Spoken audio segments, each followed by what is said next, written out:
Je suis Béchir Givens Pascal Pemengoy.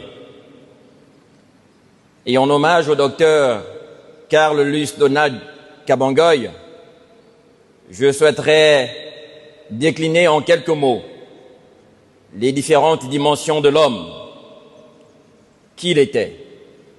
Dans le cadre de son séjour estudiantin aux États-Unis d'Amérique, et particulièrement à Sherman, Dallas, dans le Texas, où il avait fini par devenir l'un des piliers, en ces temps jadis, de la communauté estudiantine gabonaise.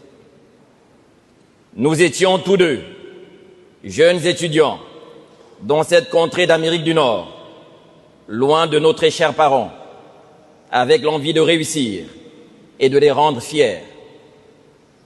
Et c'est ce qu'a pu accomplir le docteur Carl Lust Donald Kabangoy, qui s'est distingué dès la première année dans notre université par des résultats annuels excellents, ce qui lui a valu d'être automatiquement inscrit par l'État du Texas dans le Dean List de l'année 2005.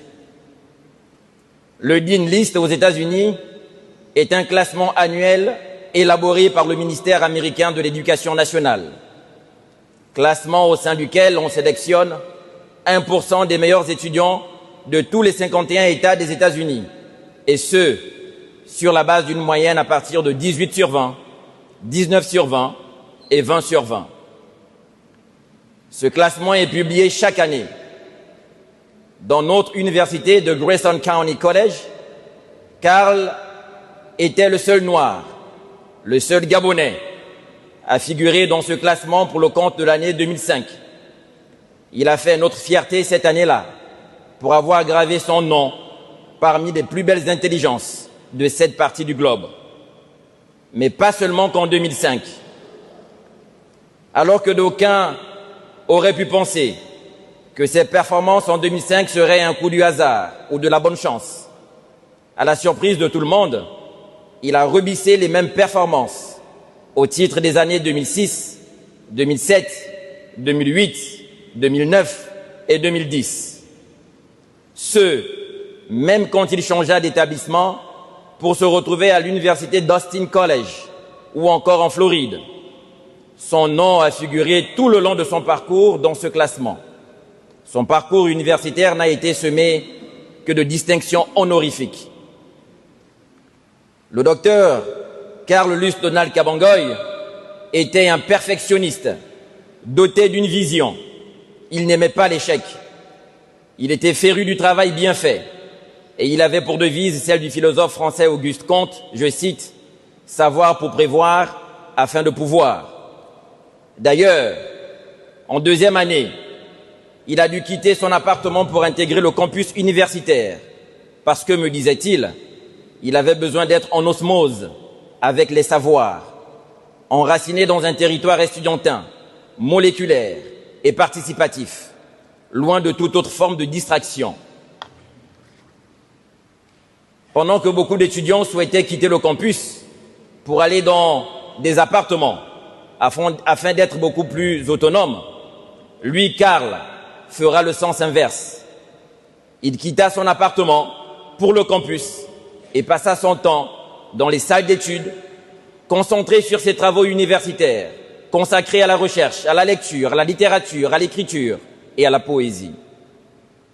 Pas étonnant qu'avec ce rythme de travail, il ait toujours été parmi les meilleurs. Il me disait souvent tout émerveillé, « Pascal, la connaissance se trouve dans les livres, dans la méditation, dans l'étude. » Et c'est dans ces temps, pendant qu'il se trouvait au campus, qu'il eut la vision de fonder dans son pays, le Gabon, un complexe éducatif qui participerait à façonner les jeunes Gabonais aptes à prendre, voire à créer leur place dans la vie et ainsi à soutenir, renouveler et améliorer notre société. Il était fasciné par la structuration de l'école aux États-Unis, tant dans la transmission du goût du connaître que dans l'architecture des universités américaines. Sa vision était de répliquer ce modèle au Gabon. Il estimait que la formation des leaders à tous les niveaux était indispensable et qu'elle n'était pas une option, mais une exigence pour la survie de la société africaine. Le lycée et l'université Berthe et Jean trouvent leur fondement dans la vision de cet homme, le docteur Carl Lus Donald Kabangoye, car il estimait que notre continent peut donner aux jeunes apprenants un esprit nouveau pour produire des leaders capables d'apporter des changements que nous désirons tous. En effet, place est de rappeler que la vision est une conception qui est inspirée par Dieu dans le cœur d'un humain. Berthe et Jean naît de cette vision plantée dans le cœur de Karl,